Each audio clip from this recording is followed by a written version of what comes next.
दोस्तों YouTube channel को subscribe कर ले, क्लिक बेल आइकन को प्रेस कर दें ताकि सारे नोटिफिकेशन आपको मिलते रहे जीआईबी सीआईबी और बैंक प्रमोशन के संबंध से। हमें बात करें सीआईबी का एडवांस्ड बैंक मैनेजमेंट का previous year question bank number 4 है। यहाँ एक छोटा अनाउंसमेंट करना क्वेश्चन बैंक को स्टार्ट करने से पहले। यहाँ पे हमारे पास दो प्रकार की कोर्सेज है, एक है शॉर्ट टर्म कोर्स और दूसरा है इन डेप्थ वीडियो कोर्स। दोनों के दोनों ही आपको मिल जाएंगे। शॉर्ट टर्म कोर्स का सबसे बड़ा फायदा ये है कि आप मात्र 22 घंटे के अंदर, ठीक है, कोई भी एक पेपर आप कंप्लीट कर सकते हो, ठीक है। यानी कहने का मतलब है कि अगर आप एक दिन भी समय देते हैं तो आराम से आपका एक पेपर कंप्लीट हो जाएगा। इसको करने से आराम से आप 55 से 60% नंबर लाया जा सकता है। इन डेप्थ वीडियो उनके लिए जो जिनके पास थोड़ा टाइम दे के डिवोट दे के पढ़ना चाहते हैं, 5 दिन का समय आपको कम से कम डिवोट करना होगा। और ये करने का मतलब 75% नंबर आप टारगेट लेके चल सकते हैं, ठीक है। दोनों ही जगह आपको वीडियो लेक्चर कोर्स है, दोनों जगह केस स्टडी की वीडियो, दोनों जगह 12 से क्वेश्चन में, दोनों जगह 30 मॉक टेस्ट है, दोनों जगह रिवीजन नोट्स है। यहाँ पे जो वैलिडिटी की बात हो जाएगी 6 महीने की होती है वैलिडिटी। यहाँ पर जो वैलिडिटी होता है ये होता है लाइफ लॉन्ग, ठीक है। कोई भी प्रकार एबीएम बीएफएम रिटेल बैंक सभी का दाम 1000 रुपये, सभी का दाम 1500 रुपये। एबीएम प्लस बीएफएम करने से दाम है 1700 रुपये, से दाम है 2700 रुपये। कॉमो पे करेंगे तो इसका दाम है 2300 रुपये, यहाँ दाम है 3500 रुपये। चलिए पहला सवाल देखते हैं। Micro economic theory studies how an economy determines. तो यहाँ क्या शब्द है, यहाँ बोल रहे हैं कि जो माइक्रो इकोनॉमिक की जो थ्योरी होती है, ठीक है, हम जो माइक्रो इकोनॉमिक की थ्योरी बोलते हैं, ये किस चीज़ की स्टडी करता है, यानी इकोनॉमी को कैसे डिटरमाइन करता है। इकोनॉमिक्स को दो भाग में बांटा गया है, एक माइक्रो इकोनॉमिक्स है, एक मैक्रो इकोनॉमिक्स है। तो माइक्रो इकोनॉमिक्स क्या चीज़ के ऊपर बात करता है। ए ऑप्शन है द प्राइस ऑफ गुड्स के बारे में, बी ऑप्शन है प्राइस ऑफ सर्विसेज के बारे में, सी ऑप्शन है प्राइस ऑफ इकोनॉमिक रिसोर्सेज के बारे में, डी ऑप्शन है ऑल द अबव। तो सारी चीज़ों के ऊपर बात करता है। खाली यहाँ पे एक चीज़ ध्यान रखिएगा, ये जब भी हम बात कर रहे हैं तो कोई एक इंडिविजुअल लेवल पे बात हो रही है, ठीक है। इंडिविजुअल लेवल पे हम यहाँ पे बात कर रहे हैं, ठीक है, चाहे गुड्स की हो, सर्विसेज की हो, इकोनॉमिक रिसोर्सेज की हो। इसलिए हम सारी ऑप्शन सही है D. Question number 2, A producers positively sloped supply curve for a commodity represents. यहाँ जो प्रोड्यूसर का पॉजिटिवली स्लोप्ड सप्लाई कर्व है क्या है, यहाँ जो प्रोड्यूसर का पॉजिटिवली स्लोप्ड सप्लाई कर्व है किसी कॉमोडिटी को वो क्या रिप्रेजेंट करता है, किसी भी कॉमोडिटी को वो क्या रिप्रेजेंट करता है, ये सवाल है। ये ऑप्शन है in all sense A maximum and in another sense A minimum boundary of the producers intention. बोलता है कि जो पॉजिटिवली स्लोप्ड कर्व है वो एक सेंस में आप पता करोगे तो मैक्सिमम और मिनिमम बाउंड्री की बात कर रहा है, ठीक है, जो प्रोड्यूसर की इंटेंशन होती है। बी ऑप्शन बोलता है सिर्फ और सिर्फ यहाँ पे मैक्सिमम बाउंड्री की बात की जा रही है प्रोड्यूसर इंटेंशन का। तीसरा बात बोल रहा है जो इसी पॉइंट जो मिनिमम बाउंड्री की बात की जा रही है प्रोड्यूसर इंटेंशन का, D option none of the above. जब हम बात करें पॉजिटिवली स्लोप्ड कर्व होता है किसी कम्युनिटी का, तो यहाँ मैक्सिमम की बात हो जाएगी और मिनिमम बाउंड्री की भी बात हो जाएगी, जो प्रोड्यूसर का इंटेंशन है, कितना मैक्सिमम कर सकता है प्रोडक्शन, कितना मिनिमम कर सकता है प्रोडक्शन। तो ए ऑप्शन सही है। Question number 3, the theory of distribution refers to. अभी जो यहाँ पे थ्योरी है, थ्योरी क्या है, डिस्ट्रीब्यूशन, थ्योरी ऑफ डिस्ट्रीब्यूशन है, ये किस चीज़ को रेफर करता है। ए ऑप्शन है the distribution of income and various factors of the production. यहाँ बात हो रही है जो डिस्ट्रीब्यूशन होती है इनकम की, जो वेरियस फैक्टर्स ऑफ प्रोडक्शन के ऊपर डिपेंड करता है। जो डिस्ट्रीब्यूशन होता है इनकम का जो कि वेरियस फैक्टर्स ऑफ प्रोडक्शन के ऊपर डिपेंड होता है। बी ऑप्शन है the distribution of income among different individuals in economy. जो डिस्ट्रीब्यूशन होता है इनकम का जहाँ हम डिफरेंट इंडिविजुअल्स के ऊपर बात करते हैं किसी भी इकोनॉमी में। सी ऑप्शन है बोथ ऑफ द अबव। दोनों बातें सही है। अब बताइए इसमें से क्या ऑप्शन सही हो जाएगी। तो थ्योरी ऑफ डिस्ट्रीब्यूशन की बात कर रहे हैं तो यहाँ डिस्ट्रीब्यूशन जो है इनकम की जो होती है आपकी, वो बहुत सारे फैक्टर्स के ऊपर डिपेंड होता है प्रोडक्शन का। तो सही ऑप्शन हो जाएगा A. Question number 4, interest is reward for parting with liquidity according to. जो इंटरेस्ट होता है एक तरह का रिवार्ड है, क्या है, रिवार्ड है, किस बात का रिवार्ड है, पार्टिंग, जहाँ पर आप लिक्विडिटी के साथ रखते हैं। ये किसने ऐसा थ्योरी दिया था। ए ऑप्शन है B Ohlin, A option B Ohlin, C B option है वॉन हाइबरलर, सी ऑप्शन है J M Keynes, D option है अल्फ्रेड मार्शल। सही ऑप्शन क्या हो जाएगा इसमें, J M Keynes, C option. Question number 5 में ये इकोनॉमिक्स में भी divided into macroeconomics and microeconomics. देखिए तो पहला बात तो समझना, इकोनॉमिक्स को यहाँ पे दो भाग में बांटा गया है। किस भाग में बांटा गया, दो भाग में बांटा गया है। एक का नाम हो गया मैक्रो इकोनॉमिक्स, ठीक है, दूसरे का नाम हो गया माइक्रो इकोनॉमिक्स। अब बोलते हैं जो सब्जेक्ट मैटर होता है माइक्रो इकोनॉमिक्स का वो कैसे फाउंड होगा, वो फाउंड कर सकते हैं आप। ए ऑप्शन है the nature of value in exchange क्या मिलने वाला है, बी ऑप्शन है size of country's national income क्या है, सी ऑप्शन है the allocation of resources among competing uses, D option है the relative price of specific services. हम इकोनॉमिक्स को हमने दो भाग में बांट दिया है, माइक्रो और मैक्रो इकोनॉमिक्स और माइक्रो इकोनॉमिक्स। जो सब्जेक्ट मैटर है माइक्रो की हम बात कर रहे हैं, किसकी बात कर रहे हो अभी हम माइक्रो की बात कर, नॉट मैक्रो। माइक्रो की बात करो, माइक्रो इकोनॉमिक्स क्या मिलेगा आपको। तो हम बात कर रहे हैं, जो पहला ऑप्शन दिया गया है ये nature of value of exchange. तो जो वैल्यू ऑफ एक्सचेंज है ये एक बड़े लेवल पे है, ब्रॉड लेवल पे है, ठीक है। ब्रॉड मतलब मैक्रो हो गया, ब्रॉड का मतलब क्या है। अब जैसे मान लीजिए $1 के बराबर कुछ रुपए हैं, तो ये पूरे भारत में ही एप्लीकेबल होता है, तो ये ब्रॉड मतलब मैक्रो लेवल हो गया, ठीक है। फिर साइज जो होता है कंट्री का नेशनल इनकम, ये भी ब्रॉड लेवल पे बात होगी। फिर हो गया एलोकेशन जो करना है रिसोर्सेज को अपने कॉम्पिटिंग यूजेस के लिए, ये भी बहुत बड़े ब्रॉड सेंस में बात होती है। जो प्राइस होता है किसी भी स्पेसिफिक सर्विसेज, बहुत ध्यान से सुनना है, स्पेसिफिक, जहाँ स्पेसिफिक आ जाएगा तो यहाँ माइक्रो आ जाएगा, ये क्या हो जाएगा माइक्रो, ठीक है। तो सही ऑप्शन हो जाएगा डी। क्वेश्चन नंबर 6 है the statement that economics is positive and not normative means. अब एक स्टेटमेंट है कि इकोनॉमिक्स जो है उसको हम पॉजिटिव की बात कर रहे हैं, ना कि वो नॉर्मेटिव है।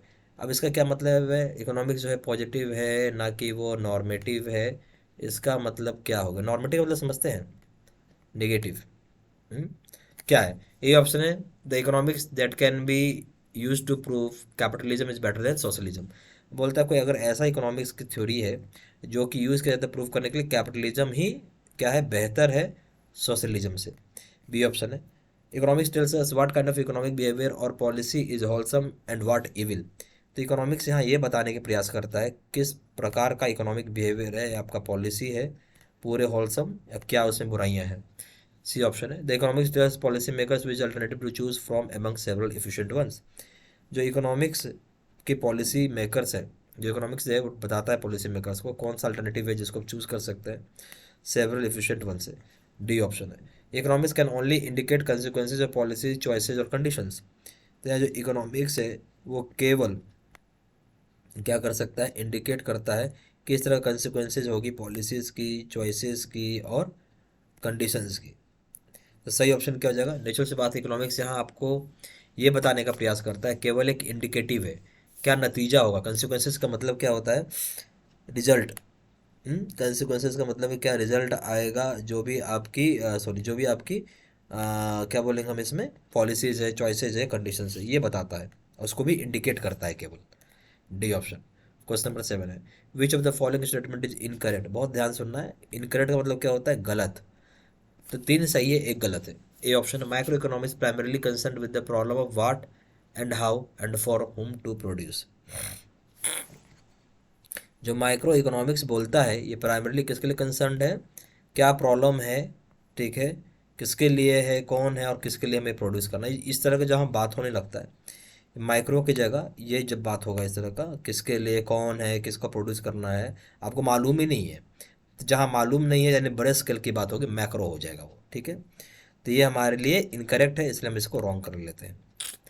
दूसरा ऑप्शन देख लेते हैं माइक्रो इकोनॉमिक्स जो है बेसिकली प्राइमरली कंसर्नड है, micro economics primarily concerned with the behaviour of individual decision making units when at equilibrium. तो बोलता है माइक्रो इकोनॉमिक्स प्राइमरली कंसर्न होता है इंडिविजुअल, देखिए क्या बात होगी, इंडिविजुअल डिसीजन मेकिंग की बात हो रही है जब कभी इक्विलिब्रियम पे रहेगा, ये बात बिल्कुल सही है, माइक्रो इकोनॉमिक्स के लिए है ये। फिर micro economics is primarily concerned with the time path and process by which one equilibrium position evolves into another। बोलते माइक्रो इकोनॉमिक्स जो है प्राइमरली कंसर्न होता है टाइम पाथ के ऊपर, प्रोसेस के ऊपर, जहाँ एक इक्विलिब्रियम पोजीशन इवॉल्व होता है दूसरे से। तो प्राइमरली कंसर्न क्या है, टाइम पाथ, ठीक है, प्रोसेस, जहाँ एक इक्विलिब्रियम पोजीशन, एक की बात हो रही है, एक जब भी हो जाएगा सबको ध्यान से पकड़िए, वन यानी किसी एक स्पेसिफिक के बारे में बात कर रहे थे, ये भी हो गया माइक्रो, ठीक है। और उसके बाद आइए डी पॉइंट है micro economics primarily concerned with comparative static rather dynamics. तो माइक्रो इकोनॉमिक्स जो है प्राइमरली कंसर्न्ड है कंपैरेटिव स्टैटिक के साथ रादर डायनेमिक्स के साथ। नेचुरल सी बात माइक्रो इकोनॉमिक्स जो होता है स्टैटिक को ज़्यादा फोकस करता है एज कम्पेयर टू डायनेमिक्स, ये बात सही है। इसमें से क्या गलत था, पहला पॉइंट गलत है, इसलिए 7 का ए सही ऑप्शन है। क्वेश्चन नंबर 8 है इकोनॉमिक लॉज में बी डिस्क्राइब्ड एज। अब इकोनॉमिक लॉज को किस प्रकार से आप डिस्क्राइब करोगे। ए ऑप्शन है principles derived from analysis of price input by output determination. तो इकोनॉमिक लॉज जो होता है डिस्क्राइब किया जाता है जैसे कि जो एनालिसिस होती है प्राइस की इनपुट और आउटपुट की डिटर्मिनेशन से हम निकालते हैं। बी ऑप्शन है generations concerning the economic behaviour of individuals and institutions. जो जनरेशंस होता है जो कंसर्न करता है इकोनॉमिक बिहेवियर किसी इंडिविजुअल का और इंस्टीट्यूशंस का। सी ऑप्शन है forecast in quantitative terms of economic development of society. Forecast करता है एक quantitative terms of economic development of society का। D option expression of the basic feature of competition. एक तरह का एक्सप्रेशन या बेसिक फीचर ऑफ कंपटीशन की हम बात कर रहे हैं। इकोनॉमिक लॉज क्या बोलता है ये पूछ रहा है आपसे। तो इकोनॉमिक लॉज जो है बेसिकली ये जनरेशन्स के ऊपर कंसर्न करता है। किसके ऊपर करता है कि जनरेशन्स जो होंगी जो कंसर्न है आपकी इकोनॉमिक बिहेवियर को लेके किसी भी इंडिविजुअल का और इंस्टीट्यूशंस का, उसके ऊपर बात हो रहा है। सही ऑप्शन हो जाएगा बी। क्वेश्चन नंबर 9 है the main difference between positive economics and normative economics is that former. जो बोलता है जो मुख्य अंतर है, मेन डिफरेंस क्या हो गया पॉजिटिव इकोनॉमिक्स और नॉर्मेटिव इकोनॉमिक्स। ठीक है, जहाँ पे फॉर्मर मतलब पॉजिटिव इकोनॉमिक्स क्या बात करता है। ए ऑप्शन है discusses the ethical implication of its loss. Ethical implication की बात करता है लॉस का, तो इथिकल इम्प्लीकेशन ऑफ लॉस के बारे में बात करता है। ठीक है, बी ऑप्शन है concerns itself only with hypothesis which can generally be positive. Concern करता है अपने आप को केवल और केवल पॉजिटिव केवल और केवल हाइपोथेसिस जो कि जनरेट करेगा, जिसको कि जनरली टेस्टेड होगा। कंसर्न करता है इससे अपने आप को केवल और केवल हाइपोथेसिस के साथ जो कि जनरली टेस्टेड होता है, और ये बेस्ड होगा आपका वैल्यू जजमेंट्स के ऊपर। जो इकोनॉमिक्स होगा, जो भी इकोनॉमिक्स होंगे उसकी वैल्यू जजमेंट के ऊपर ही बेस्ड होगा। डी ऑप्शन है ये कंसिडर करेगा केयरफुली जो ही पॉलिटिकल सिग्निफिकेंस होगा उसके लॉस के ऊपर जहाँ डेमोक्रेटिक सोसाइटी होगा। तो कंसिडर करता है केयरफुली जो पॉलिटिकल सिग्निफिकेंस होता है उसके लॉस के ऊपर जहाँ पे डेमोक्रेटिक सोसाइटी होती है। तो सही ऑप्शन क्या हो जाएगा इस केस में, सी हो जाएगा। ये बेस्ड होता है वैल्यू जजमेंट इसके ऊपर जो भी इकोनॉमिक्स होते हैं। नहीं ये नहीं होगा इसका सही। अब सॉरी गलत हो गया, यहाँ हो जाएगा ये केवल और केवल कंसर्न करता है हाइपोथेसिस जिसको कि हम जनरली टेस्ट कर सकते हैं। तो ये कंसर्न होता है केवल और केवल हाइपोथेसिस जिसको हम जनरली टेस्ट कर सकते हैं। बी ऑप्शन है। क्वेश्चन नंबर 10 है एडम स्मिथ एडवोकेट्स। अब एडम स्मिथ क्या बोलते हैं। ए ऑप्शन है लेसस फेरे। ठीक है, बी ऑप्शन है क्या division of labour. C option both of the above. D option none of the above. ठीक है, लेसस फेरे जो है प्योरली कैपिटलिज्म के ऊपर बोलता है। लेसस फेरे है क्या प्योरली कैपिटलिज्म है।